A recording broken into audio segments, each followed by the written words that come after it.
Marijuana legalization is creeping across the country, and with alternatives like Delta-8 and others available in states that haven't quite legalized it yet, what impact, if any, does smoking Mary Jane have on kidney stones? If you're curious to know the answers to this question and more, check out this video.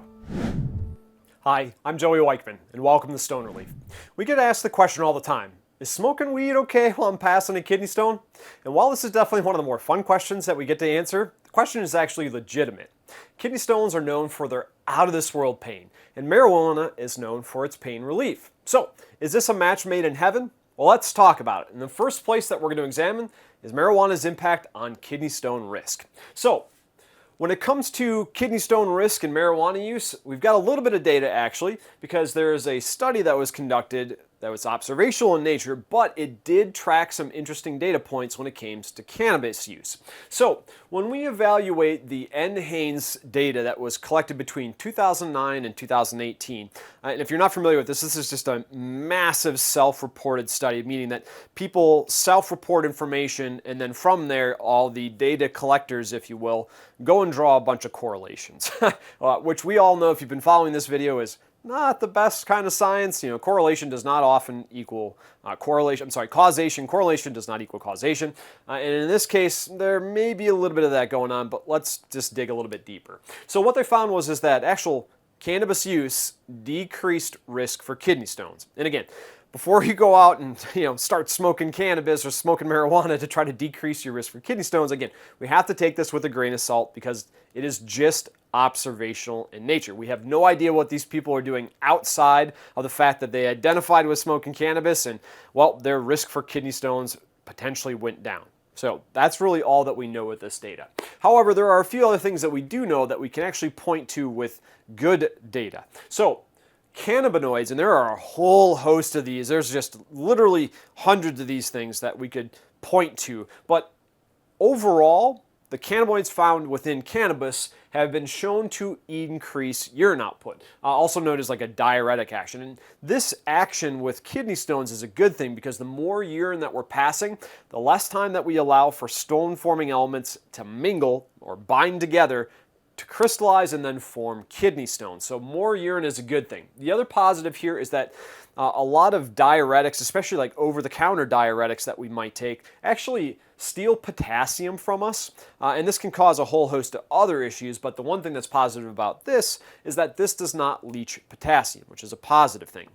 And then lastly, cannabidiol, also known as CBD, has been shown to have anti-inflammatory and also some antioxidant type of properties. Now, I'm not wholly convinced that the antioxidant type of properties that are found in plant fully are compatible with human microbiology or just human biology as a whole. However, there are some things that are occurring. So when we have CBD present, we actually see a decrease in Randall's plaque, and if you've watched our video on that, Randall's plaque is kind of the ground zero for calcium oxalate stone formation. So the decreased presence of this within the kidney is a good thing because there's less sites for calcium oxalate crystals to bind to and then aggregate and grow into larger kidney stones. So that's a positive thing.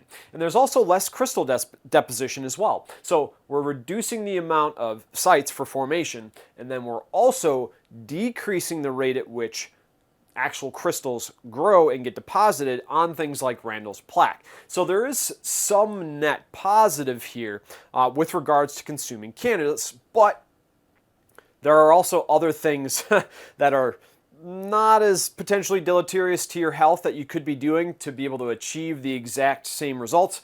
For example, with regards to a diuretic, like dandelion root tea, which is something that we use in our products, it does not steal potassium either, and it is also an awesome diuretic. And then when it comes to reducing Randall's plaque and crystal deposition, there are also some things that we can do with this respect to help protect ourselves against calcium oxalate stones. But what about other symptoms that cannabis might be able to help us with? We're going to evaluate that in the next chapter. Just a reminder, this information is available in written form on our website. Find the link below in the description. Okay, so now that we understand that there's some good things that may be occurring potentially with cannabis use, maybe your stone risk is decreasing, jury's kind of still out on that, and well, increasing urine output, that's a great thing, and then the potential impact that CBD may be able to offer people suffering from kidney stones. Also, a looks pretty good. But what about kidney stone pain and the symptoms that we have to manage while we're trying to actively pass a stone? Well, fortunately, when it comes to marijuana, it's known to address some things that we suffer from when we have kidney stones. So marijuana is widely known to alleviate pain. Now, the mechanism by which that this is accomplished is actually not the same as other type of options. So if you were to take like an NSAID, like an Advil, non-steroidal anti-inflammatory drug, these work very, very differently than the way that marijuana works. Marijuana is actually, for the easiest way that I can describe this is you're actually forgetting about the pain. Like the pain still exists, the inflammation still exists, the injury's still there. You're just not thinking about it. So while that still has benefit, it's really not underlying solving anything that you're hoping to solve. Another piece of this is nausea and vomiting. So this is probably about 40 to 50% of the population that suffers from this. I've never personally experienced it, but I do know that it is a thing. And marijuana can really help with reducing these types of symptoms. This has been shown for all across the board, especially with like cancer studies and things like that. Reducing that is definitely something that it's good at. And then lastly, it can also relax the body and the muscles. Now, this is a really big thing when it comes to passing kidney stones because there's a very high level of people who pass kidney stones in the bathtub while they're taking a hot or a warm bath at the end of their day.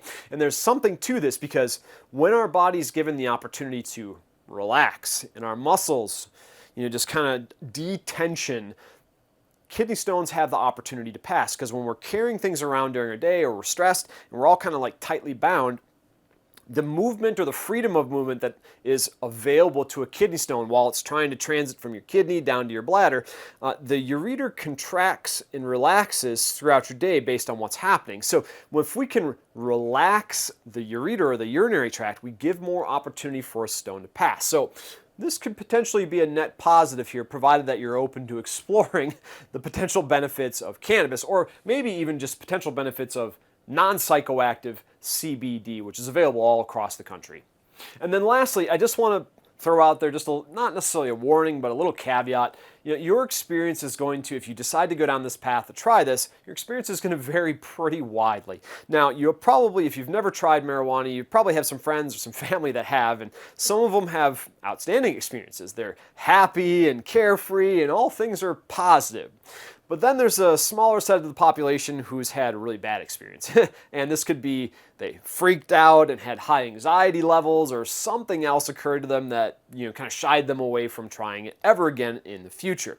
So finding a strain that works for you is really going to be very heavily directing the type of benefit that you see, because there's a whole different world when it comes to cannabis, whether it's sativa or indica or a hybrid, in terms of the actual benefits that you will perceive as the end user.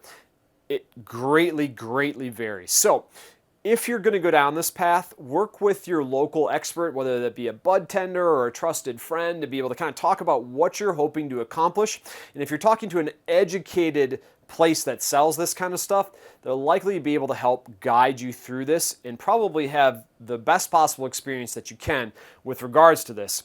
However, if you're looking for further guidance, and that could be not necessarily, we're probably not going to provide you with guidance on what marijuana strain to pick, but if you're looking for guidance just in general to help you manage your kidney stone symptoms, or even put an end to your kidney stones, hop onto our website, stone-relief.com. We have a free community that has a support group tied into it where you can get access to so much research database, videos, blogs. There's going to be a podcast that's coming out, a whole host of information to make sure that you get all of your kidney stone questions and more answered.